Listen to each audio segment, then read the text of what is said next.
farinha de arroz integral, ela é rica em fibras, tem sabor, um sabor pronunciado, né? Um sabor mais acentuado do que a farinha de arroz branco, por exemplo. Ela tem menos amido do que a farinha de arroz branco e é uma farinha mais seca, ou seja, ela vai absorver mais os líquidos da receita. Então, se eu não adiciono líquido de maneira suficiente para aquela farinha que eu coloquei, a minha massa vai ficar seca, pode ficar esfarelando, pode não crescer tão bem, porque eu não tenho umidade, né? A umidade também contribui para o crescimento do bolo, do pão. Então, e eu vou ter um miolo mais firme. Então, eu preciso colocar a água em quantidades suficientes para uma farinha que é mais rica em fibras, como é o caso da farinha de arroz integral, tá? Eu preciso adicionar mais líquidos, certo? E a farinha de arroz integral, assim como a farinha de arroz branco, ela tem um teor baixo de proteínas quando a gente compara com a farinha de trigo, por exemplo.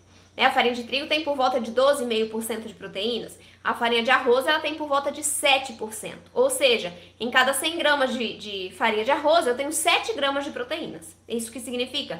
Então é uma quantidade pequena, que a depender da sua receita e dos demais ingredientes, pode ser que seja insuficiente para dar maciez e umidade para a massa. Então, mas isso varia demais, tá? Varia muito da receita, da formulação da receita. Eu já fiz receitas com farinha de arroz integral em uma maior proporção, agregando uma farinha rica em proteínas, como a de trigo sarraceno, que combina muito bem, inclusive.